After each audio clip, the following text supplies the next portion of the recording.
కళ్ళ ముందు చూస్తుంటే సోనియా గాంధీ చిరాకు పడడము, చేతితో సైగ చేయడము, మల్లికార్జున ఖర్గే అటు ఇటు దిక్కులు చూడడము, రాహుల్ గాంధీ దాన్ని ఆపే ప్రయత్నం చేయడము. ఏమంటారంటే కావాలనే చేస్తుంటారు, కొంతమందిని సంతృప్తిపరచడం పనిగా. భర్తగారు ఒక మాట అంటాడు, ఒలిబిర్ముఖమాక్రాంతం ఫలితేనాం కితం శిరః గాత్రాన్ని శిథిలాయంతే తృష్ణైక తరుణాయతే. ముఖము ముడతలు పడుతున్నది, గొంతు గాద్గద్యం అవుతున్నవి, తల వెంట్రుకలు నెరిసిపోతున్నవి, తృష్ణైక తరుణాయతే, కోరికలు మాత్రం నవయవనందుడు పరిగెత్తున్నాయి అని అంటాడు. రాహుల్ గాంధీ నాకు తెలిసి 40-45 ఎలక్షన్లు కొట్లాడితే దాంట్లో 4 ఎలక్షన్లే గెలిచిండు, మొత్తం ఎలక్షన్లు ఓడిపోయాడు. అంటే ఓ ఫెయిల్యూర్ బ్యాట్స్మెన్ లాగా నడిపిస్తూ ఉన్నారు.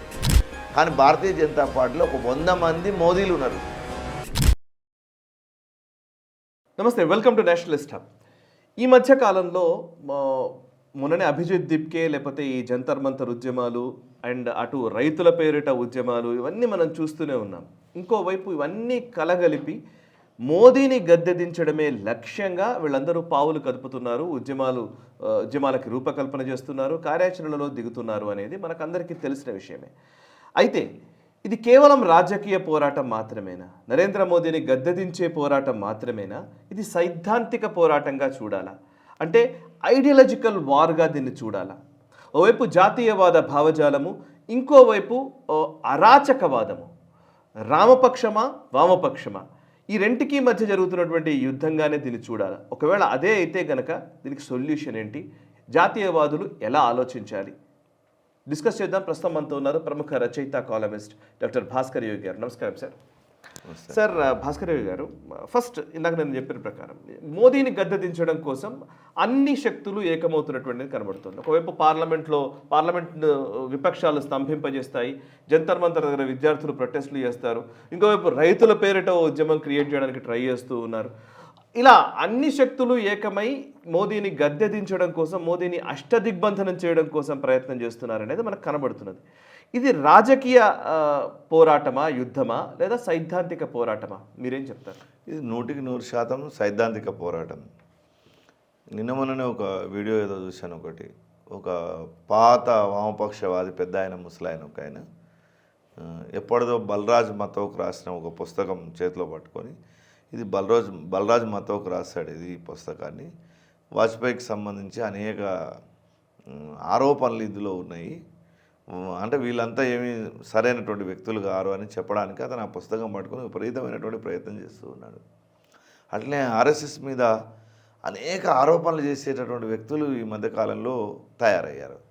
వాళ్ళంతా ఏంది, ఎక్కడికి కొంతమందిని పూర్వ ప్రచారకులని కూడా వాళ్ళని తీసుకొచ్చి కూర్చోబెట్టి టీవీ ఛానళ్ళ ముందు, యూట్యూబ్ ఛానళ్ళ ముందు కూర్చోబెట్టి వాళ్ళతో ఇంటర్వ్యూలు చేయించడము, సంఘం మీద బురద చల్లడం, ఇట్లాంటివన్నీ నడుస్తూ ఉన్నాయి. అయితే వాళ్ళు మొదట ఏమనుకున్నారంటే ఇది వాజ్పేయి ప్రభుత్వంలాగా ఏదో 4 రోజులు ఉంటుంది, పుబ్బలో ఉట్టి మక్కలో పోయినట్టుగా పోతుందిలే అని అనుకున్నారు. వాళ్ళ మానాన వాళ్ళు పోతారు అని అనుకున్నారు. ఇది రోజు రోజుకు ఈ సిస్టమ్ అంతా కూడా ఈ బెంగాల్ని గెలిచేసరికి వాళ్ళకి భయం చుట్టుకున్నది ఇప్పుడు దేశవ్యాప్తంగా. అంటే ఈవెందో ప్రాంతీయ పార్టీలు కొన్ని వాళ్ళ వైపు కలిసి ఉన్నప్పటికీ వాళ్ళల్లో కూడా లోపల పిసపిస ఉన్నది. ఎందుకు ఈ పిసపిస ఉన్నదంటే ఇది ఎన్నడో ఒకసారి ఇప్పుడు నితీష్ కుమార్ లాంటి వాడు అవుట్ అయిపోయాడు, శరద్ పవార్ అవుట్ అయిపోయాడు, ఆల్మోస్ట్ ములాయం సింగ్ యాదవ్ కుటుంబము, లాలూ ప్రసాద్ యాదవ్ కుటుంబము, మమతా బెనర్జీ కుటుంబము, ఇక్కడ కేసీఆర్ కుటుంబము, అక్కడ కరుణానిధి కుటుంబము, అక్కడ అకాలీదళ్ పంజాబ్లో ప్రకాష్ సింగ్ బాదల్ కుటుంబము, ఇట్లా ఎక్కడ చూసినా దేశవ్యాప్తం అవతల చౌతాల కుటుంబము, ఇట్లా చాలా కుటుంబాలు, కుటుంబ పార్టీలుగా, ప్రాంతీయ పార్టీలుగా నడుస్తున్న చాలా కుటుంబాలు. కొందరు వీళ్ళ వైపు ఉన్నారు, కొందరు శత్రుపక్షంలోకి వెళ్ళిపోయారు. ఏదో రకంగా మొత్తానికి ఏదున్నా భారతీయ జనతా పార్టీ నరేంద్ర మోడీకి జిందాబాద్ అనాల్సినటువంటి పరిస్థితి ఏర్పడుతుంది. కాబట్టి దీన్ని ఎదుర్కోవాలంటే ఈ పైపైన రాజకీయ పోరాటం సరిపోదు, దీనికి ఒక సైద్ధాంతికమైనటువంటి యుద్ధం చేస్తేనే వీళ్ళని ఎదుర్కోగలము అనేటటువంటిది ఈ మధ్యకాలంలో ఈ లెఫ్టిస్టులు పెట్టినటువంటి ఒక పరీక్ష. ఇది ఒక రకంగా చెప్పాలంటే వాళ్ళ ఎకో సిస్టమ్ని అంతా ఉపయోగించి ఎవరికి కావాల్స్తే వాళ్ళకి కావాల్సినటువంటి బౌద్ధిక బలాన్ని వాళ్ళు ఇస్తూ ఉన్నారు. అంటే ఎకనామికల్ సోర్సెస్, తర్వాత రాజకీయ వ్యవస్థనేమో ఆ పార్టీలే ఉంటే దానికి కావాల్సిన బుద్ధి బలాన్ని అంతా లెఫ్టిస్టులు ఇస్తున్నారు అన్ని పార్టీలకు దేశవ్యాప్తంగా. అంటే మోదీ వ్యతిరేకంగా లేదా బీజేపీ వ్యతిరేకంగా లేదా రైట్ వింగ్ వ్యతిరేకంగా ఉండే అన్ని వ్యవస్థలకు వాళ్ళు సపోర్ట్ చేస్తూ ఉన్నారు. ఆ సిస్టమ్ చాలా గట్టిగా ఈ మధ్యకాలంలో పనిచేస్తుంది. బహుశా నేను అనుకోవడం ఏంటంటే ప్రపంచవ్యాప్తంగా కూడా ఈ రాజకీయ వ్యవస్థ చాలా మారింది. అంటే ఇంతకు ముందులాగా ఇప్పుడు లేదు, కొంత ఓ రకంగా చెప్పాలంటే ట్రంప్ వచ్చిన తర్వాత ఈ పిచ్చి పిచ్చి చేష్టలు చేయడము వీటన్నిటి తర్వాత కొంచెం ప్రపంచవ్యాప్తంగా ఈ ఎకనామికల్ స్టేటస్ మీద కొంత దెబ్బ పడ్డది. అన్ని దేశాల యొక్క ఆర్థిక వ్యవస్థల మీద దెబ్బ పడ్డది. కొందరు అమెరికాను ఇష్టపడే వాళ్ళైతే కొందరు చైనాని ఇష్టపడే వాళ్ళు, కొందరు అవుననే వాళ్ళు ఉంటే కొందరు కాదనే వాళ్ళు, ఇట్లా ప్రపంచవ్యాప్తంగా ఉన్న ఈ సంక్షోభము భారతదేశంలోకి వచ్చేసరికి ఇది 100 కూట్ల పంచకూట్ల విషయంలాగా ఇది శతకూట్ల విషయం ఇది. ఒక రకంగా చెప్పాలంటే ఇన్ని రకాలైనటువంటి వ్యవస్థలు ఉన్నాయి ఈ దేశంలో. ఈజీగా వాళ్ళ పని కొనసాగుతుంది. ఇది కొనసాగడానికి కావాల్సినటువంటి వేదిక ఇప్పుడు భారతదేశం మారింది. అందులో భాగంగానే ఇవాళ సైద్ధాంతికంగా పోరాటం చేయాలనేటటువంటిది వామపక్షవాదులు ఇస్తున్నటువంటి ట్యూషన్ తోటి వివిధ ప్రాంతీయ పార్టీలు, ఒక జాతీయ పార్టీ బీజేపీ వ్యతిరేక జాతీయ పార్టీ చాలా ఎక్కువగా చేస్తున్నారు. లేకపోతే ఇప్పుడు నిన్న మొన్న మనం వందే మాత్రం ఆలపిస్తుంటే చూసాం. నిజానికి ఈ దేశంలో ఎవరైనా సరే అంటే ప్రాంతీయ పార్టీ కావచ్చు, ఈ దేశ పౌరుడు వందే మాత్రాన్ని ఇష్టపడతాడు. వందే మాత్రం ఫుల్ వాడాలన్నా సగం వాడాలన్నా పక్కన పెట్టు, కానీ వందే మాత్రం అంటే ఇష్టపడి దాన్ని గౌరవించేటటువంటి సమాజం మన దగ్గర చాలా పెద్ద అవుతున్నది. కానీ మీకు కళ్ళ ముందు చూస్తుంటే సోనియా గాంధీ చిరాకు పడడము, చేతితో సైగ చేయడము, మల్లికార్జున ఖర్గే అటు ఇటు దిక్కులు చూడడము, రాహుల్ గాంధీ దాన్ని ఆపే ప్రయత్నం చేయడము, ఈ దృశ్యం అంత ఎందుకు? ఆ దృశ్యం చూసిన తర్వాత సరే, ఒకవేళ తెలియక అక్కడ ఉండే వాళ్ళ నిర్వాహకులు ఏదైనా పొరపాటు చేసిండ్రు అనుకుందాం, వీళ్ళ స్థాయిలో కొంచెం ఓపిక పట్టాల్సింది. అది అయిన తర్వాత కావాల్సిన వాడిని సస్పెండ్ చేయనుంటి చేసేవాడు ఏమంటారంటే కావాలనే చేసి ఉంటారు సార్, కొంతమందిని సంతృప్తి పరచడం పనిగా చేసిండొచ్చు. కానీ అట్లా నాటకంలాగా అనిపించలేదు అది, కానీ వాళ్ళకు న్యాచురల్గానే వచ్చింది అభిప్రాయం. అది అట్లా ఎందుకు చేసిరు అన్నట్టు, కానీ అది తర్వాత వాళ్ళు సర్దుకోవాల్సింది. అరే ఇది మేము చేయాలి, లేదా ముందు ప్లాన్ ఉండాలి కదా. ఒక జాతీయ పార్టీకి వందే మాత్రం ఎట్లా చదువుకోవాలి, పతాక ఆవిష్కరణ ఎట్లా చేయాలనేది ఒక సిస్టమ్ లేకుంటుందా? ఆ సిస్టమే నీకు లేనప్పుడు పార్టీ ఎలా నడుపుతారు? కష్టమవుతుంది కదా. ఇప్పుడు మన దగ్గర ఉన్న ముఖ్యమంత్రి రేవంత్ రెడ్డి అయినా ఆ విషయాన్ని ఒప్పుకోలేడు. ఎందుకు అని అంటే అది కోట్లాది మంది మనోభావాలను దెబ్బతీసేది కదా అది. కాబట్టి ఇదంతా లెఫ్ట్ ఎకో సిస్టమ్ తోటి నడుస్తుంది. అట్లే రాహుల్ గాంధీ ఎన్నోసార్లు ఎన్నో వేదికల మీద మాట్లాడుతూ భారతీయ జనతా పార్టీని ఆర్ఎస్ఎస్ను ఒకటే ఘాటన కట్టి మాట్లాడడం మనం చూస్తున్నాం. అది కాంగ్రెస్ పార్టీకే నష్టం. అది ఎందుకంటే రాష్ట్రీయ స్వయంసేవక సంఘం అనేది ఈ రోజుది కాదు. అది 1900 ఏళ్ళ నుంచి నడుస్తున్నటువంటి సంస్థ. ఎన్నో కష్ట నష్టాలకు ఓర్చుకొని ఇవాళ ఆ స్థాయిలోకి వచ్చినటువంటి సంస్థ. అది నువ్వు ఆ సంస్థను అటాక్ చేయడానికి, నువ్వు రాజకీయ వ్యవస్థను అటాక్ చేయడానికి ఆ సంస్థలోకి లాగిస్తున్నది ఎవరు? రాహుల్ గాంధీని కూడా. అంటే దాంట్లో కూడా ఈ లెఫ్ట్ ఎకో సిస్టమే పనిచేస్తుంది. కంచాయిలేను ఎవడన్నా వాళ్ళ సలహాదారులుగా పెట్టుకున్నాడంటే పార్టీ కరెక్ట్గా నడుస్తున్నట్టు. అసలు ఫస్ట్ కంచాయిలయ మీద ఎట్లాంటి అభిప్రాయం ఉంది మొత్తం సమాజానికి? అట్లాంటి కంచాయిలయను నువ్వు పార్టీ సలహాదారుగా నువ్వు నియమించుకున్నావు అంటే ఏ రకమైనటువంటి సిస్టమ్ కాంగ్రెస్ పార్టీతో కూడా పనిచేస్తుందని అర్థం. కాబట్టి సైద్ధాంతికంగా అవగాహన లేకుండా వివేకరాహిత్యంగా జరుగుతున్నటువంటి యుద్ధమే తప్ప ఇది సైద్ధాంతికంగా దీన్ని ఎదుర్కోలేరు. దీంట్లో ఇంకొక విషయం ఏముందంటే భారతీయ జనతా పార్టీ కూడా ఏం చేస్తుందంటే ఐడియాలజికల్ ఫైట్ కంటే కూడా ఈ పొలిటికల్ ఫైట్ ఎక్కువ చేస్తుంది. అంటే ఈ పార్టీని లాగడము, ఆ పార్టీని ఇందులోకి లాక్కోవడం, మారుస్తారు. కానీ దాన్ని ఏంటంటే అది కూడా కరెక్ట్ కాదు. దానివల్ల జరిగేది ప్రమాదం, వీళ్ళకి కూడా ప్రమాదం ఉంది. అది అట్లా పొలిటికల్ ఫైట్ లాగా దీన్ని మార్చవద్దు ఎప్పుడు కూడా. అంటే ఊరికే ఎప్పుడో ఒకసారి ఒక మహారాష్ట్రలో ఏదో ఒక అద్భుతం చేయడానికే మేము చేసినాం ఏకనాథ్ షిండేని మన వైపు లాక్కున్నాం అంటే అర్థం ఉంది. కానీ రోజువారీ దినచర్యగా అది ఉండొద్దు. దానివల్ల చాలా ఇబ్బంది పడేటటువంటి అవకాశం ఉంది. కాబట్టి అటు జరుగుతుంది, ఇటు జరుగుతుంది. కానీ ఇది ఒక 100% ఇది సైద్ధాంతిక పోరాటమే కానీ రాజకీయ పోరాటం కాదు. ఒకరేమో రాజకీయ అధికారం కోసం సైద్ధాంతికతను ఉపయోగిస్తే, ఇంకొకరేమో సైద్ధాంతికతను గెలవడం కోసం రాజకీయ అధికారాన్ని ఉపయోగించినట్టుగా అవుతుంది ఇది ఇక్కడ.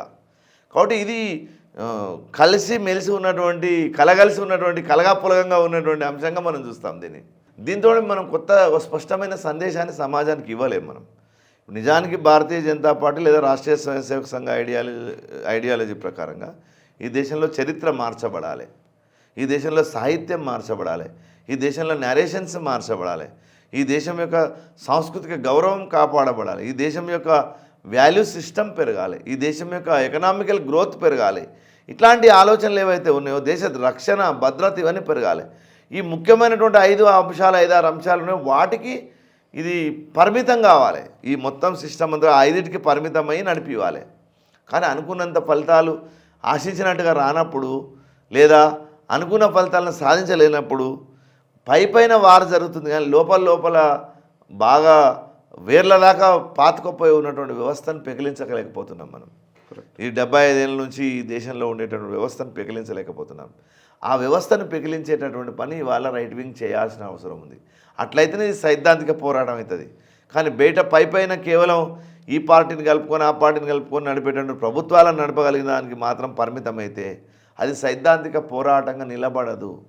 అది ఇంకా ఏం చేస్తుంటే మోరోవర్ ఇంత అపఖ్యాతి పాలు చేస్తుంది అది మనని. కాబట్టి ఇది తక్షణం ఆలోచించాల్సినటువంటి విషయం. కానీ సైద్ధాంతిక పోరాటంగా అవతలి వాళ్ళు భావిస్తున్నారు దీన్ని. అంటే ఈ సిద్ధాంతాన్ని మేము ఓడించి మేము అధికారంలోకి రావాలి. దానికోసం ఒకసారి రాఫేల్ అంటారు, ఒకసారి రైతుల ఉద్యమం, రైతు చట్టాల ఉద్యమం అంటారు, ఒకసారి ఇంకెక్కడో విద్యార్థుల ఉద్యమం అంటారు, ఒకసారి షాహీన్ బాగ్ ఉద్యమం అంటారు, ఒకసారి రామ మందిరానికి తీర్పుకు వ్యతిరేకమైన ఉద్యమం అంటారు, ఒకసారి 370 ఆర్టికల్లు ఎత్తివేసినందుకు దానికి వ్యతిరేకమైన ఉద్యమం అంటారు, ఒకసారి వక్ఫ్ బోర్డు వక్ఫ్ బిల్లుకు సంబంధించిన ఉద్యమం అంటారు. ఇట్లా దేశంలో ఎప్పటికప్పుడు దీన్ని పుట్టిస్తూ వస్తున్నారు. ఇది అంత సులభంగా ఈ సిస్టమ్ నిలబడిస్తలేదు కాబట్టి సరిపోయింది. కానీ లేకపోతే చాలా దేశాల్లో వచ్చినటువంటి అరాచకం మన దగ్గర వచ్చేది. అరాచకం అంటే బంగ్లాదేశ్లో చూసాం కదా మనం. వాళ్ళు సుప్రీంకోర్టు జడ్జి ఇంట్లోకి వెళ్ళి మొత్తం ఎక్కడొక్కడ పీకి పడేసి బయటికి పంపించారు, వాళ్ళని తన్ని బయటికి పంపించారు. వ్యవస్థలను వాళ్ళు క్యాప్చర్ చేయడంలో ఈ లెఫ్ట్ ఎకో సిస్టమ్ బాగా పనిచేస్తుంది. వాళ్ళకు మావో ఆదర్శం, స్టాలిన్ ఆదర్శం, వాళ్ళకు అన్ని అరాచకాలు ఇక్కడ కూడా చేయాలని అనుకుంటారు వాళ్ళు. కాబట్టి 2 జాతీయ పార్టీలు ఈవెన్ కాంగ్రెస్ కూడా ఆ మాయలో వాడద్దు, ఆ ఒలలో వాడద్దు. మీరు అందుకే చూడండి, మీరు తెలుగు రాష్ట్రాలనే తీసుకోండి, అంత దూరం ఎందుకు. సీతారాం యేచూరి బతుకున్నప్పుడైనా ఇక్కడ బివి రాఘవులైనా, నారాయణ అయినా, తమ్మినేని వీరభద్రమైనా ఎప్పుడు ఏమంటారు, మోదీ గద్దె దిగాలే, కూననేని సాంబశివరావుతో సహా ఎప్పుడు ఇదే. మీరు పేపర్ కటింగ్స్ అన్నీ ఒక 15 ఏళ్ళు ఒక రీసెర్చ్ పెట్టుకొని చూడండి 2014 నుంచి. వాళ్ళు మాట్లాడే ఒక డైలాగ్ ఏముంటుందంటే మోదీ గద్దె దిగాలి, మోదీ గద్దె దిగాలి, మోదీ గద్దె దిగాలి ఉంటుంది. ఇవే దొరుకుతాయి మీకు, చూడండి, తీసి చూడండి. ఎందుకు అట్లా అంటున్నారంటే వాళ్ళ మనసులో అదే నిండి ఉంది. వాళ్ళ నుంచి కాకపోయేసరికి వాళ్ళు ఏం చేస్తున్నారంటే ఈ left eco system, left intellectual system అంతా కాంగ్రెస్ను కూడా మ్యానిపులేట్ చేస్తుంది. ఇంకా చెప్పాలంటే రాజకీయం అనేటటువంటిది ఎవరైనా చేయొచ్చు, తప్పులేదు. ఏ పార్టీ అయినా ఈ దేశంలో రాజకీయం చేసుకోవడానికి అధికారం ఉంది. కానీ సైద్ధాంతికంగా దెబ్బతీయడం కోసం ఇంకొక పార్టీలను వెపన్స్గా ఉపయోగించేటటువంటి ప్రయత్నం జరుగుతుంది మెల్లమెల్లగా. అది విదేశీ విరాళాల ద్వారా జరుగుతుందా, విదేశీ శక్తుల ద్వారా జరుగుతుందా, డీప్ స్టేట్ కుట్ర ద్వారా జరుగుతుందా, ఇది ఇవాళ కనిపెట్టాల్సినటువంటి అవసరం ఉంది. సో కరెక్టే, మీరు ఇప్పుడు అన్నది కరెక్టే. దీన్ని గుర్తించాల్సిన అవసరం ఉంది, రైట్. మళ్ళీ నేను ఇంతకు అడిగిందే, ఇప్పుడు రాజకీయ పరమైన యుద్ధంగా చూసిన ఇప్పుడు ఫర్ ఎగ్జాంపుల్ మోదీ ప్రాభవం పడిపోయింది, లేదా మోదీని గద్దె దించాము అని అంటే అయిపోయింది, ఇంకా బీజేపీ కొలాప్స్ అయిపోతుందన్న భావననేనా, లేకపోతే ఒక పొలిటికల్ అట్మాస్ఫియర్లోనే దీన్ని చూడడం అనేదానికి ఆ పార్టీలు కరెక్ట్గానే ఉన్నాయి. మిగతా పార్టీలన్నీ కూడా విపక్షాలు కానివ్వండి, వీళ్ళు కానివ్వండి, వాళ్ళ పొలిటికల్ టార్గెట్ వాళ్ళకు ఉంది. ఇక్కడ గద్దె దింపడం వల్ల జరిగే ప్రయోజనాలు వాళ్ళకు ఉన్నాయి, గద్దె దిగడం వల్ల కలిగే ప్రమాదాలు ఏంటో ఇక్కడ ప్రజలకు తెలియాలి కదా. మరి ఈవెన్ పొలిటికల్గా అండ్ ఐడియాలజికల్గా, మనం ఐడియాలజికల్ ఫైట్గా చూడాలంటున్నాం, ఐడియాలజికల్ ఫైట్తో పాటు జరిగే విపరిణామాలు కూడా ఇక్కడ తెలియాల్సిన అవసరం ఉందా లేదా, దాని గురించి చెప్పండి. అంటే ఇప్పుడు రాహుల్ గాంధీ, మోదీ ఇద్దరు ఉన్నారు అనుకుందాం కొద్దిసేపటికి. భర్తగారు ఒక మాట అంటాడు, వలిబిర్ముఖ మాక్రాంతాం ఫలితేనాం కితం శిరః గాత్రాన్ని శిథిలాయంతే తృష్ణైకా తరుణాయతే అని. ముఖము ముడతలు పడుతున్నది, గొంతు గాద్గద్యం అవుతున్నవి, తల వెంట్రుకలు నెరిసిపోతున్నవి, తృష్ణైకా తరుణాయతే, కోరికలు మాత్రం నవయవనంతుడు పరిగెత్తున్నాయి అని అంటాడు. మోదీని చూస్తేనేమో నవయువకుడిలాగా పరిగెత్తు ఉన్నాడు. ఎన్నో ఎలక్షన్లు ఇవాళ గెలిపించాడు వాళ్ళ పార్టీ వరకు అనుకుందాం కొద్దిసేపటి. రాహుల్ గాంధీ నాకు తెలిసి 40-45 ఎలక్షన్లు కొట్లాడితే దాంట్లో 4 ఎలక్షన్లే గెలిచిండు, మొత్తం ఎలక్షన్లు ఓడిపోయాడు. అంటే ఓ ఫెయిల్యూర్ బ్యాట్స్మెన్ లాగా నడిపిస్తూ ఉన్నారు. నేనేమంటున్నా, అనుకుందాం కొద్దిసేపటికి మోదీ గ్రాఫ్ పడిపోయింది అనుకుందాం. కానీ భారతీయ జనతా పార్టీలో ఒక 100 మంది మోదీలు ఉన్నారు. మళ్ళీ వాళ్ళు నిలబెట్టుకోవడానికి కావాల్సినటువంటి వ్యక్తులు ఆ సిస్టంలో ఒక 100 మంది ఉన్నారు. ఇక్కడ 100 మంది ఏరి నువ్వు రాహుల్ గాంధీతో ఒక సేనాధిపతితోటే నడిపిస్తున్నావు నువ్వు మొత్తం యుద్ధం అంతా కూడా. కానీ ఇక్కడ అవసరమైతే మోదీ దిగిపోతే కూడా అనుకుందాం కొద్దిసేపటికి.